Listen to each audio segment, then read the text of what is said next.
গল্পে স্বল্পে তরুণে আপনাদের স্বাগত। বাংলা সাহিত্য ভাণ্ডারে ছোট গল্পের সম্ভার অতুলনীয়।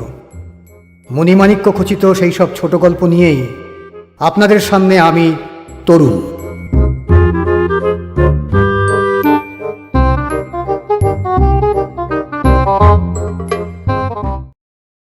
আজকের গল্প চোর, রচনা প্রফুল্ল রায়।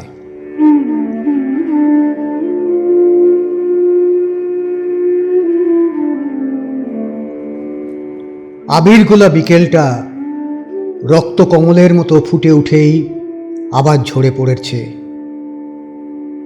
দিগন্ত বিসারী আকাশের কোণে এক টুকরো নিরীহ মেঘ উঁকি দিয়েছিল। তারপর কখন এক সময় দূরের গাছগাছালির অস্পষ্ট লাইনের মাথায় সন্ধে নেমে এসেছিল ধীর পায়ে।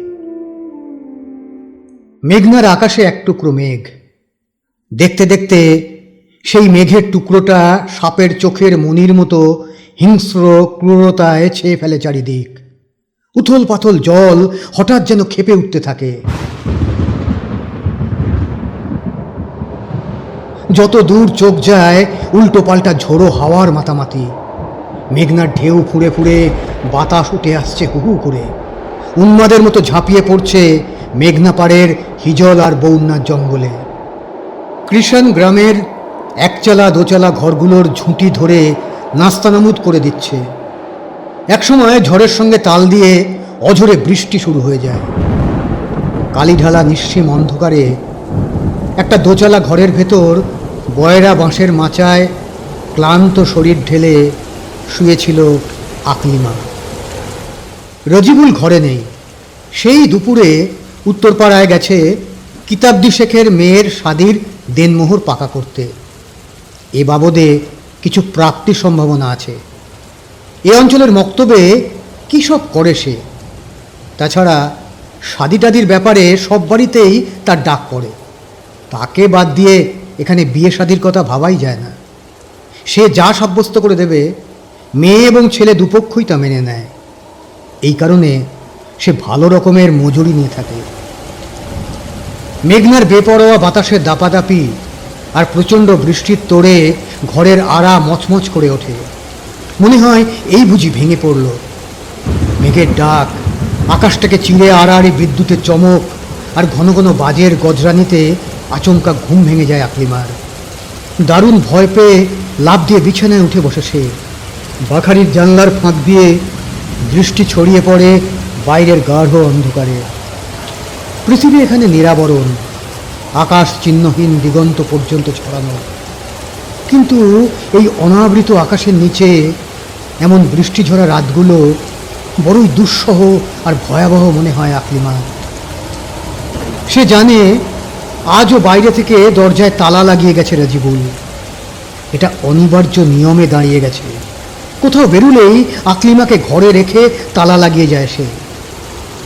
আকলিমা জানে এতদিন ঘর করার পরও তাকে আদৌ বিশ্বাস করে না রাজিবুল চৌধুরী। একসময় পশ্চিমের আকাশ পুরোপুরি ফেড়ে দিয়ে নতুন করে বিদ্যুৎ চমকায়। ওধারের মাঠে তাল গাছের মাথা ঝলসে দিয়ে বাজ পড়ে। অন্ধকারে ঝড়ের ঝাপটায় ডানা ভাঙা পাখিদের মরণ চিৎকার ভেসে আসে। এমন বৃষ্টি ঝরা রাতগুলোকে একদিন কি ভালো যে লাগতো আকলিমার। নারকেল আর হিজল বনের ফাঁক দিয়ে বয়ে যাওয়া বাতাসকে গানের সুরের মতো মোহময় মনে হতো। এমন সব রাতে একা থাকলে স্মৃতিতে অন্য এক জীবনের ছবি ফুটে ওঠে।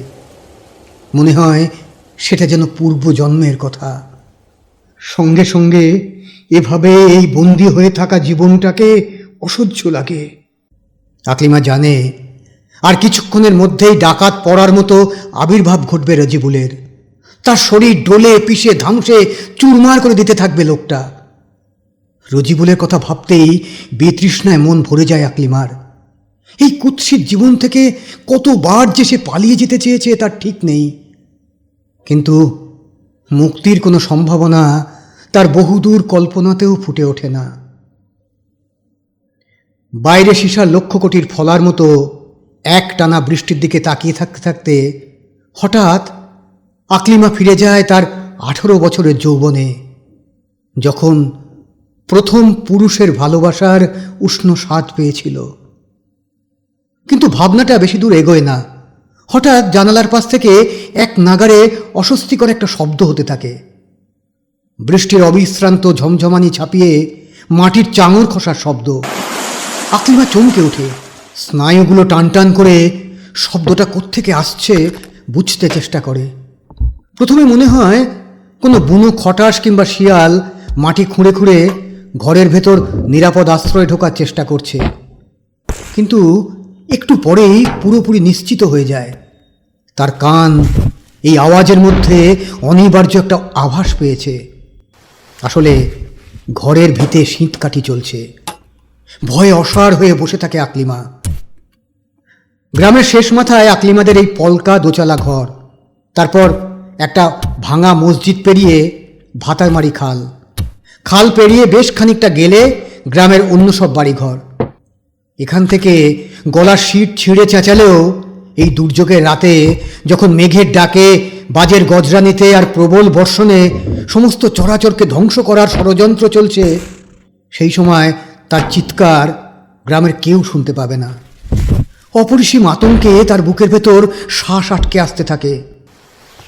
একসময় ঘরের বাঁশের খুঁটিতে ঠক করে শীতকাঠির ঘা শোনা গেল।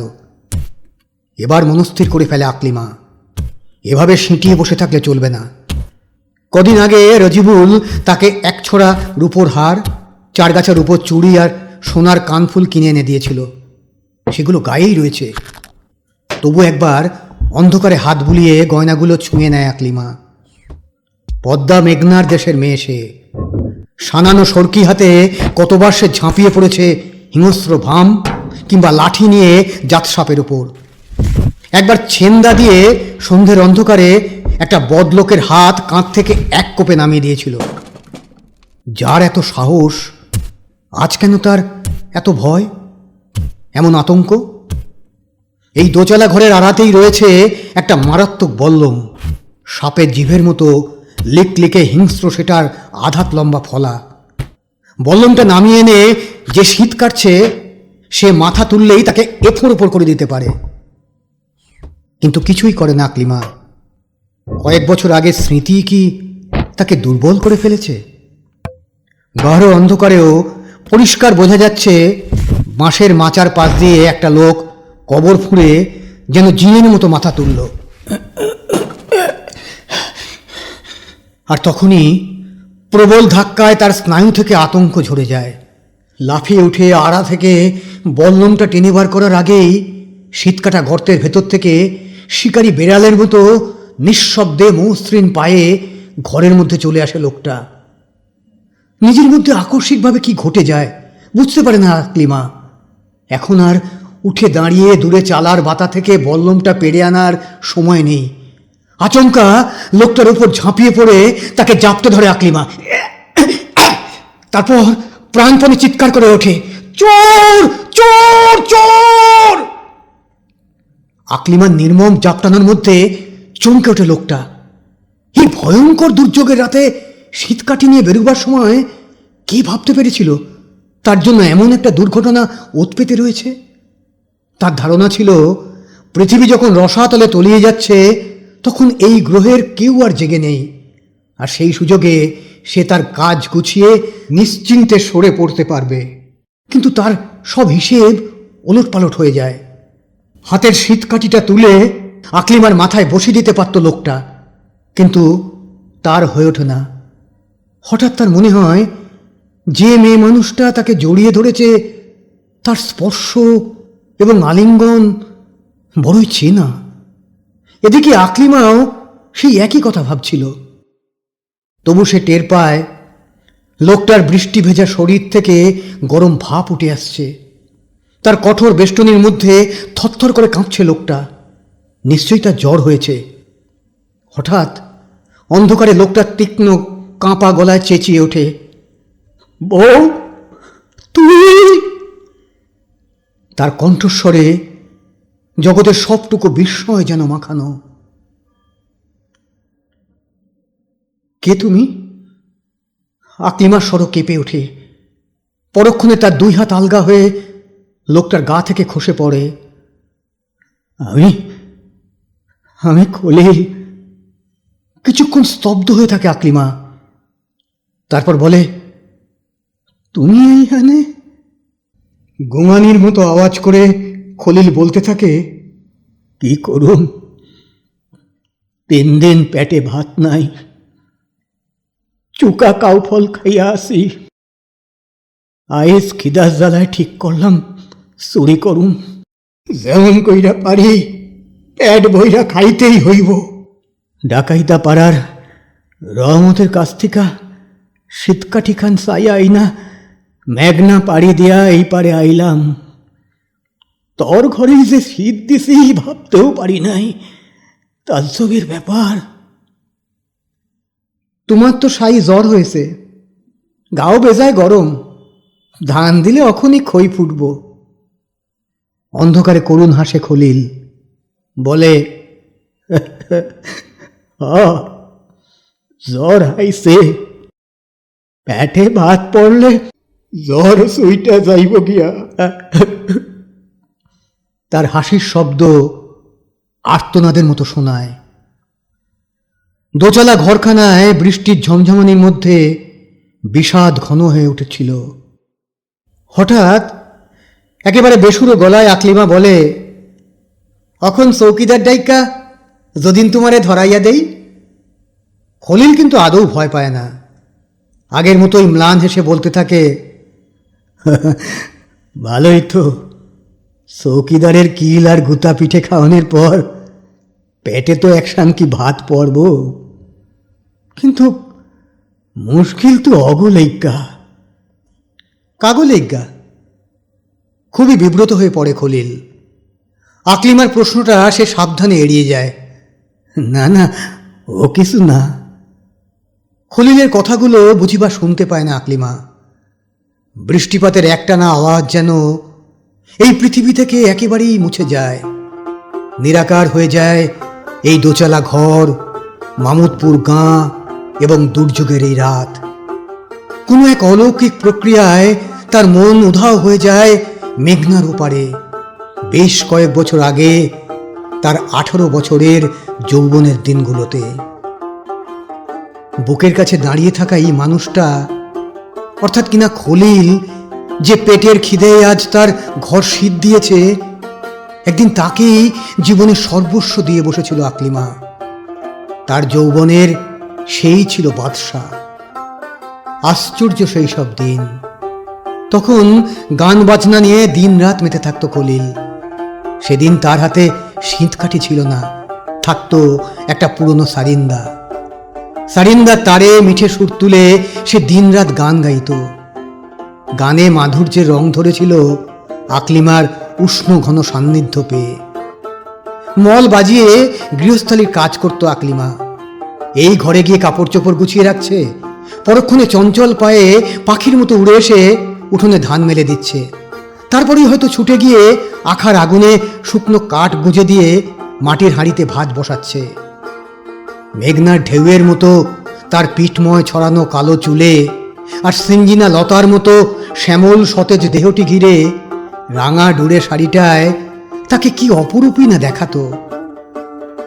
গান বাজনা তো ছিলই, পেটের জন্য পদ্মা মেঘনা উথল পাতল করে সেসব দিনে ইলশা ডিঙি বইত খলিল। নদীর অতল থেকে তুলে আনতো রূপলি ফসল।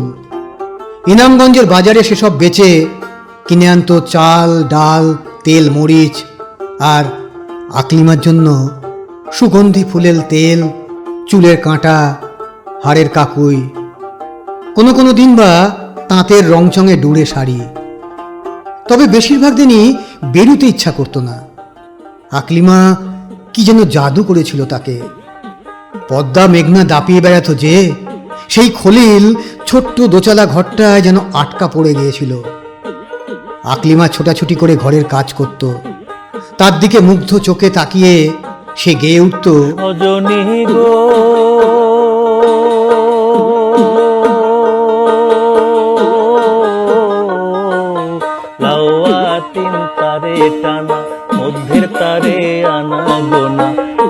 রসে মধুর ঝংকারে। সুরেলা গলার সঙ্গে সারিন্দার সুর একাকার হয়ে স্নায়ুগুলোকে আচ্ছন্ন করে ফেলতো আকলিমার। গাইতে গাইতে আর বাজাতে বাজাতে পলকহীন তাকিয়ে থাকতো খলিল, আর পাখির মতো ঘাড় বাঁকিয়ে মিষ্টি করে হেসে উঠতো আকলিমা। বলতো, এমন ড্যাব ড্যাব কইরা আমারে যে গিলতে লাগলা, শেষে ভাতের খিদা থাকবো তো? ঘরের ভেতর থেকে খলিল জবাব দিত, না থাকুক, পেট আমার এমনিই ভরা আছে। আর কিছু না বলে স্বামীকে কটাক্ষে বিদ্ধ করে রূপোর মল ঝমঝমিয়ে এনামেলের কটা এঁটো শানকি নিয়ে সামনের আয়নামতির খালের দিকে দৌড়ে যেত আকলিমা। বউ, বউ, আগো পরাণের বাড়ি। আকলিমার পেছন পেছন মেঘনার কাইতানের মতো ছুটে আসত খলিল। সেদিন বুকটা ছিল কপাটের শক্ত পাল্লার মতো বিশাল, কবজিতে ছিল বাঘের তাকত। অথই নদীতে ইলশা জাল ফেলে ঝাঁকে ঝাঁকে মাছ টেনে তুলত সে। পার থেকে মেঘনার বিষাদ ফারাকে ছুঁড়ে দিত খেপলা জাল। কিন্তু সেদিনের সেই শক্তিমান তেজি খলিল আর নেই। কিছুক্ষণ আগে আকলিমা যখন তাকে জাপটে ধরে, তখনই টের পেয়েছিল খলিলের শরীরে হাড় ছাড়া আর কিছুই নেই। একেবারে কঙ্কালসার হয়ে গেছে সে। হাড়ের কাঠামোর ওপর জিলজিলে ঢিলে চামড়ার খোলস কোনো রকমে আটকে আছে। আয়নামতির খালের দিকে যেতে যেতে লাজুক হেসে আকলিমা বলতো, যাও, কেউ আবার দেখা ফেলবো। তার হাসিতে লজ্জা মেশানো থাকলেও অনেকটাই ছিল গর্ব। একটি পুরুষকে পুরোপুরি আত্মস্নাত করার দেমাক। খলিল বলতো, দেহুক, তুমি বড় আদেখিলা, আমার গন্ধ পাইলে একেবারে শোক শোক করো বিড়ালের লাখান। যাও, নাওয়া জাল লইয়া গাঙে যাও। পুরুষ মাইনসে ঘরের বিবির আসলে তলে বৈশা থাকলে মাইনসে মন্দ কয়।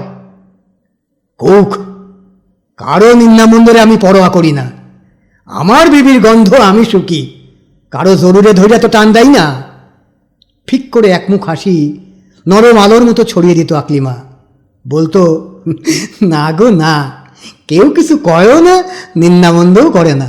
যা কওনের আমি কই, তুমি দেখাইলা বটে। একটু থেমে বলতো, আচ্ছা, একখান কথা জিগামু। কি? বউ কি আর কারো হয় না? হইব না কেন, তবে আমার লাখান না। এমন বাধ্য মুগ্ধ স্বামী তেমন কপাল ছাড়া মেলে না। নিজের সৌভাগ্যে আপ্লুত হয়ে যেত আকলিমা। মনে মনে বলতো, খলিল সারা দিনরাত তার গায়ে জড়িয়ে থাক। মুখে বলতো, যাও, ঘরে বসে থাইকো না, গাঙে যাও। ওই দেখো, ইত্তিমালির ছোট বোনটা আমাকে দেখতাছে। চকিত হয়ে চারদিক তাকিয়ে তাকিয়ে দেখতো খলিল, কিন্তু না, কেউ কোথাও নেই। বলতো, কি ব্যাপার লো বউ? ততক্ষণে মেঘনার ঢেউয়ের মতো উচ্ছ্বসিত হাসিতে ভেঙে পড়েছে আকলিমা। এবার খেলাটা ধরা পড়ে যেত। চোখ কুচকে খলিল বলতো, বুঝছি, তুই আমারে ফাঁকি দেন। তারপরেই দুজনে একসঙ্গে হাসির তুফান তুলত।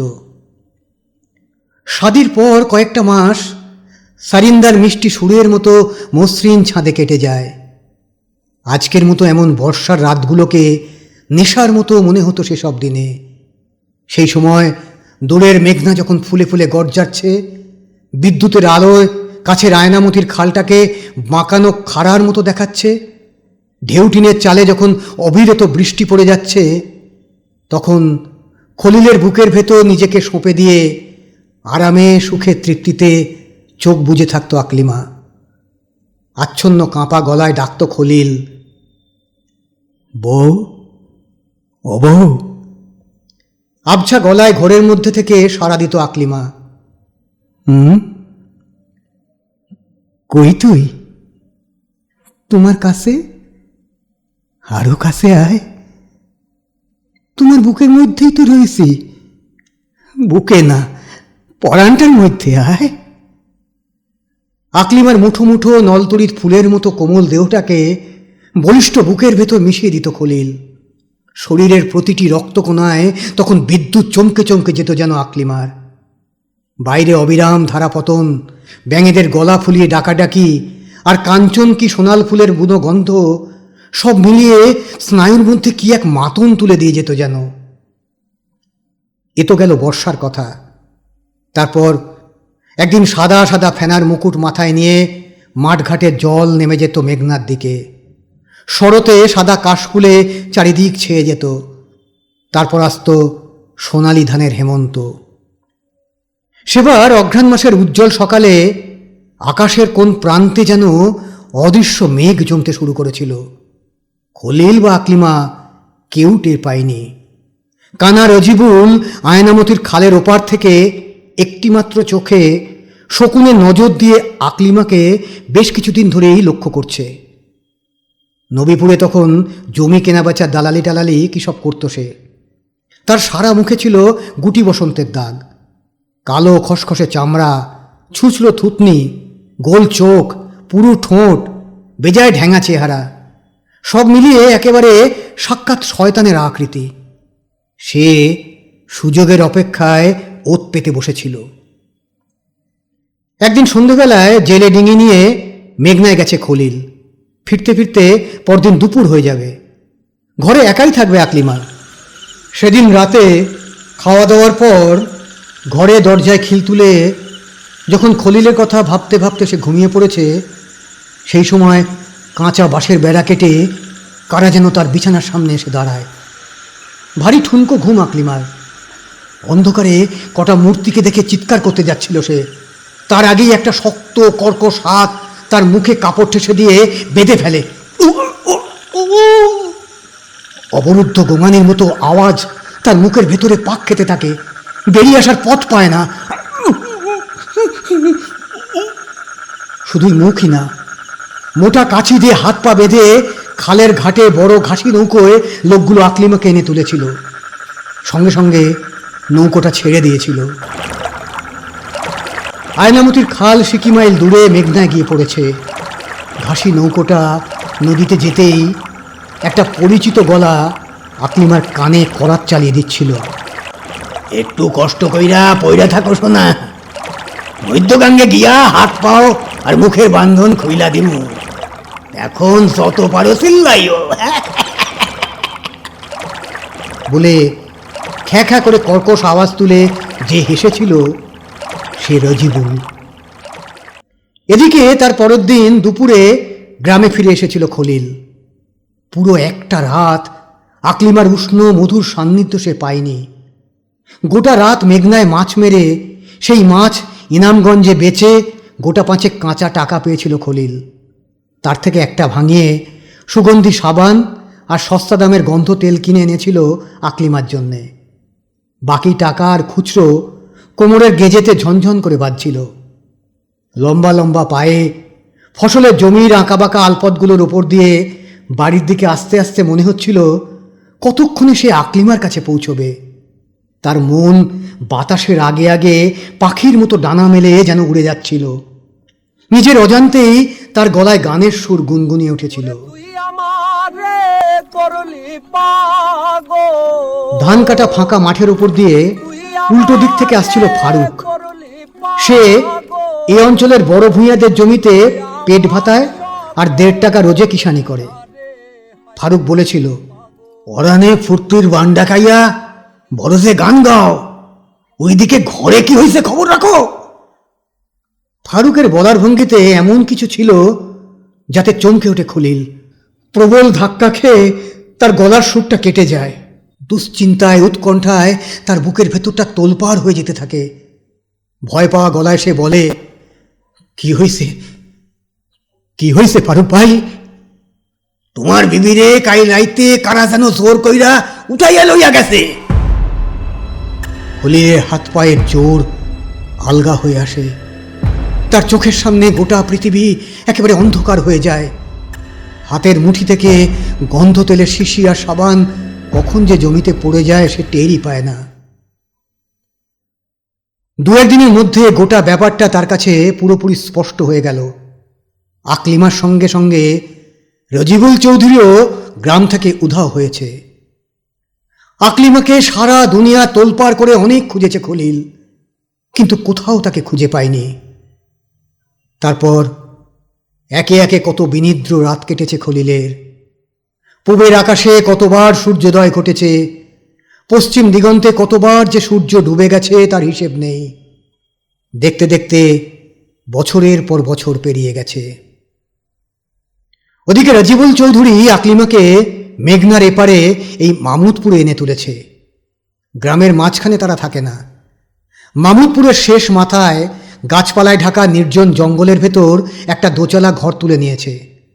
রাজিবুলের মনে সারাক্ষণ সন্দেহ, এই বুঝি আকলিমা পালায়। কাজে কর্মে কোথাও বেরুতে হলে বাইরে থেকে তালা লাগিয়ে ভয়ঙ্কর গলায় শাসিয়ে যায়, পলানের মতলব করবি নে, যেইখানেই যাস আমারে ফাঁকি দিতে পারবি না, ধরতে পারলে একেবারে শেষ কইরা দেমু। কবছর আগের সেই অভিশপ্ত রাতটা থেকে অসহ্য বন্দি জীবন মেনে নিতে হয়েছে আকলিমাকে। অভ্যস্ত হতে হয়েছে এই ভয়াবহ পরিবেশের সঙ্গে। কিন্তু এমনি বৃষ্টি ঝরা উদ্দাম সব রাতে বয়রা বাঁশের মাচার ওপর শুয়ে থাকতে থাকতে স্মৃতির ভেতর কয়েক বছর আগের জীবনটা প্রবল নাড়া দিয়ে যায়। বড় সরল, বড়ই মুগ্ধ একটি মানুষের স্মৃতি তাকে অস্থির করে তোলে। এখান থেকে পালিয়ে গিয়ে তার বুকের ভেতর মুখ গুজে নিজেকে পুরোপুরি সঁপে দিতে ইচ্ছা করে। সেই মানুষটা এখন দাঁড়িয়ে আছে আকলিমার মুখোমুখি। বাইরে অঝোরে বৃষ্টি পড়ে যাচ্ছে। রাতটা পৃথিবীর আদিম দুর্যোগের দিনে ফিরে গেছে যেন। কতক্ষণ তারা চুপচাপ দাঁড়িয়েছিল খেয়াল নেই। একসময় সমস্ত স্তব্ধতা ভেঙে চড়ে দিয়ে আকুল স্বরে আকলিমা বলে, আমি আর পারি না, শয়তানটা আমারে শেষ কইরা দিছে, আমারে তোমার লগে লইয়া যাইবা। বুকের ভেতর হৃৎপিণ্ড আচমকা লাফিয়ে উঠেই থেমে যায় খলিলের। কাঁপা গলায় সে বলে, কিন্তু না না, কোনো কিন্তু না, আমারে নিতেই হইব তোমার লগে। হকনি পলাইয়া যাওয়ানের সুবিধা, খাটাসটা আইসা পড়লে উপায় থাকবো না, চলো যাই। খলিলের একটা হাত আঁকড়ে ধরে আকলিমা। তার ব্যাকুলতা প্রথমটা ভয়ানক বিচলিত করে তোলে খলিলকে। বুকের ভেতর অশান্ত ঝড় বয়ে যেতে থাকে যেন। খানিক পর নিজেকে অনেকখানি সামলে নিয়ে সে বলে, কিন্তু তরে লইয়া রাখুম কই, খাওয়ামু কি? 3 দিন না খাইয়া আসি। না না, তুই এইখানেই থাক, আর যাই হোক খাইয়া তো বাঁচবি। আস্তে আস্তে হাতের মুঠি আলগা হয়ে যায় আকলিমার। সে যেন বুঝতে পারে যেখানে আজ সে এসে দাঁড়িয়েছে সেখান থেকে তার আর খলিলের কাছে ফিরে যাবার উপায় নেই। অনেকক্ষণ চুপ করে থাকে আকলিমা। তারপর হঠাৎ কিছু মনে পড়তে বলে, আচ্ছা, তোমার সেই সারিন্দা খান এখনো আছে? আস্তে আস্তে মাথা নাড়ে খলিল। করুণ গলায় বলে, না, তুই যেদিন নিখোঁজ হলি এই দিনই মেঘনার পানিতে পাইয়া দিছি। আবার অস্থির হয়ে ওঠে আকলিমা। ফুপিয়ে উঠে বলে, আমি আর এক মুহূর্ত থাকুন না এইখানে, আমার এই জঙ্গলের মধ্যে তালা দিয়া রাখে বকিলটায়। না খাইয়া মরি, তবু তোমার কাছে থাকুন, তুমি আমার স্বামী। খলিল টের পায় জ্বরটা আচমকা আরো চড়তে শুরু করেছে। ঝাপসা গলায় বলে, কিন্তু ওরা যে আছে। কথাটা শেষ করতে পারে না। ঘাড় ভেঙে তার মাথাটা বুকের উপর ঝুলে পড়ে যেন। ওরা ওরা কারা? ভয়ে ভয়ে বুকের ভেতর গভীর আশঙ্কা নিয়ে জিজ্ঞেস করে আকলিমা। বাইরে প্রবল বৃষ্টি আর ঝড়ে নারকেল আর বন্যা গাছগুলো লণ্ডভণ্ড হয়ে যেতে থাকে। আকাশটাকে চৌচির করে কোথায় যেন বাজ পড়ে। খলিল উত্তর দেয় না। আকলিমা এবার চিৎকার করে ওঠে, ওরা কারা? খলিল ঘাড় নুয়ে শিথিল গলায় বলে, অনেকদিন তরে তালাশ করছি, মেঘনা দুই পারে গ্রামে গ্রামে ঘুরছি তোর লাইগা। সকলে কইতে লাগলো তুই আর এই দেশে নাই, কিন্তু হাত পুড়াইয়া কয়দিন আর খাইতে পারে পুরুষ মানুষে। আমারে তো পয়সার লেগা মেঘনায় যাইতেই হয় রোজ রাইতে।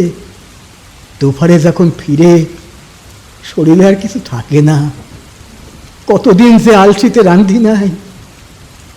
শেষে উপায় না দেখা নিকাহ করতে হইল, পোলাপানও হইছে। বলতে বলতে তীব্র অপরাধ বোধে যেন গলা বুঝে আসে তার। ঘরের ভিতর এবার অদৃশ্য একটা বাজ পড়ে যেন। আকলিমা চিৎকার করে ওঠে, তুমি নিকাহ করছো? ঝাপসা গলায় খলিল উত্তর দেয়, বাইরের অশ্রান্ত বৃষ্টিপাত ছাড়া অনেকক্ষণ ঘরের ভেতর আর কোনো শব্দ নেই। দুটি নরনারীর হৃৎপিণ্ড বুঝি থমকে গেছে। একসময় ভাঙা ভাঙা অস্পষ্ট গলায় খলিল বলে, আর খাড়াইতে পারি না, জ্বরে শরীর ভাঙ্গাইতাছে, জায়গা কিছু না লইয়া গেলে ওই গোষ্ঠী সুটকি দিব। দেহি অন্য কোনোখানে যদি কিছু পাই। একটু থেমে ফের বলে, তুই ভাইবা দেখ, ওই দোজকে গিয়া থাকনের থিকা তোর এইখানে থাকনি ভালো। গভীর বিষাদে মন ভরে যায় আকলিমার। অনেকটা সময় ধরে ফুঁপিয়ে ফুঁপিয়ে কাঁদে সে। তারপর অন্ধকারে গা থেকে রূপোর গোট, বেসর, নাকফুল সব খুলে ফেলে জড়ানো গলায় বলে, এই গয়নাগুলান ধরো, আমি তোমার লগে যাব না। রজিবুল ইবলিশটায় তোমার ঘর এক ফির ভাঙ্গা দিছে, আমি কি তোমার নয়া ঘর ভাঙুম না? ঘর যেমন ভাঙছে তার দাম আমি দিয়া দিব। তোমার নয়া ঘর আর যেন না ভাঙে। আবার আইসো, আবার দাম লইয়া যাইও। হাতের মুঠোয় গয়নাগুলো চেপে ধরে ঘরের ভেতর থেকে খলিল বলে ওঠে, আবার আসুন? আসবা, একবার না, দুইবার না, অনেকবার। রুজি বললে আমি শেষ কইরা দিমু। বলে একটু থামে আকলিমা, তারপর গলা নামিয়ে বলে, আর পারলে একখান নয়া সারিন্দা কিন্না লইও। নতুন করে বুকের ভেতর থেকে কান্নার বেগ উতলে বেরিয়ে আসতে থাকে তার। হঠাৎ বাইরে তালা খোলার আওয়াজ শোনা যায়। সেই সঙ্গে রজিবুলের কর্কশ গলা ভেসে আসে, কিলো সম্বন্ধিছি বাচ্চারা দিন লাখান লইয়া পইরা পইরা ঘুমাও। হ্যাঁ, শরীরে সভ্য তেল হয়েছে তোমার। হ্যাঁ, ঘরে একখান বাতি জ্বালা দেখতে পারো নাই? ওঠ, ওইটা বাতি জ্বাল। এদিকে ব্যগ্র হাতে ঠেলতে ঠেলতে খলিলকে শীতকাটা গর্তের দিকে নিয়ে যায় আকলিমা। তাড়াতাড়ি তাড়াতাড়ি যাও গা, রজিবুলটা কিন্তু ডাকু, মানুষ খুন করতে পারে। শরীরে ক্ষিপ্র মোচড় দিয়ে দ্রুত শীতের গর্তে ঢুকে যায় খলিল। প্রায় সঙ্গে সঙ্গে দরজা খুলে রজিবুল ঘরে ঢোকে। খোলা দরজা দিয়ে তীরের মতো বৃষ্টির ফলাগুলো ঘরের ভেতর ঢুকতে থাকে। রজিবুল আর কিছু বোঝার আগেই তার বুকের উপর ঝাঁপিয়ে পড়ে ডুকরে কেঁদে ওঠে আকলিমা। তুমি আমাকে একা ফেলাইয়া যাও এই জঙ্গলে। এই দেখো, শীত কাইটা সরে আমার গয়নাগাটি কাইরা লইয়া গেছে। একা আসি, ডরে চিল্লাইতে পারি নাই। বাইরের আকাশ থেকে মেঘনায় আর একবার বাজ পড়ে। জীবন তাজার ব্যথায় ভরা,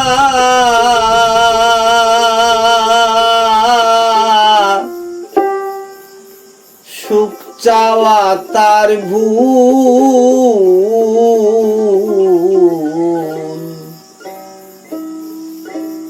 কেন বন্ধু ভালোবেসে ফুটালি মুকুল, কেন বন্ধু ভালোবেসে ফুটালি মুকুল। জীবনটা যার ব্যথায় ভরা, সুখ চাওয়া তার ভুল, কেন বন্ধু ভালোবেসে ফুটালি মুকুল, বন্ধু ফুটালি